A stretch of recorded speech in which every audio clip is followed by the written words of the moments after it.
And I know you have quite a line of the Kava products, right? Mhm. Can you tell us a Yeah. little bit about the types that you offer?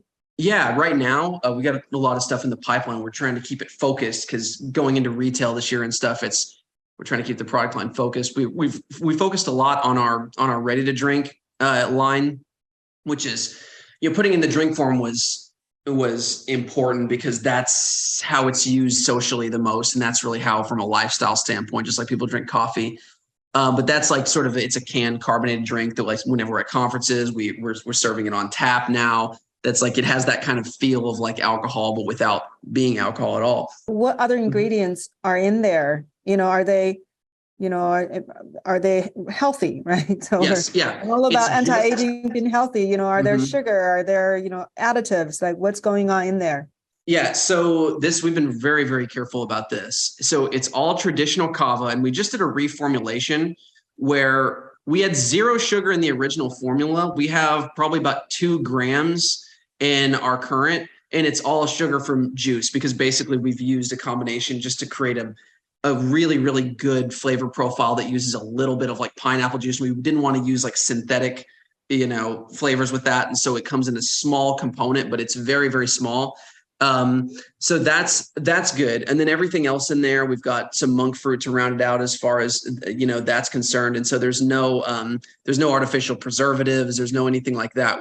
It's a very, very natural, authentic, both flavor profile and composition to it. You don't put these so-called natural flavors in there? There's a few misconceptions about the category of natural flavors. So there's a lot of things that are actually synthetic that are under the umbrella of natural flavors, right? Which is why you got to be careful with that. But then there's extracts, there's natural extracts of natural fruits, right? Where it's basically just powdered water extractions of these fruits, right?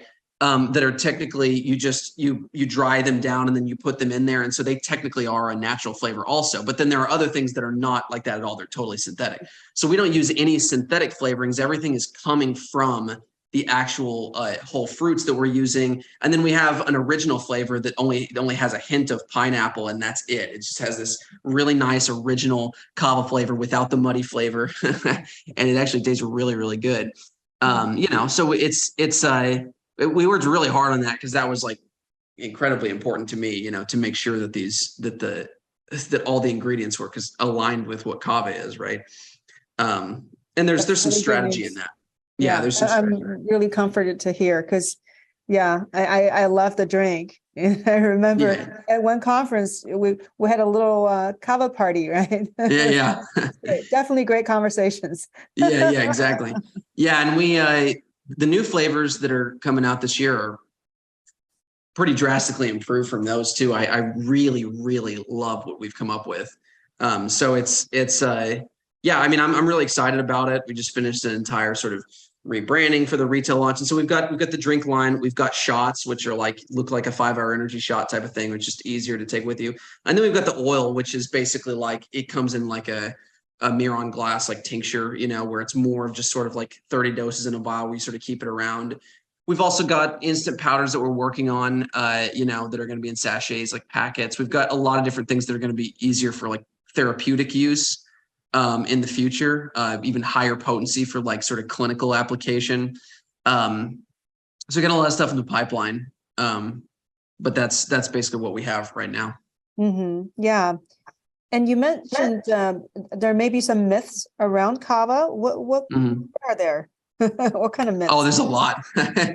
It's like any other plant medicine, right? I mean, there's not a single plant medicine or effective therapy that doesn't have like a bucket full of misnomers and myths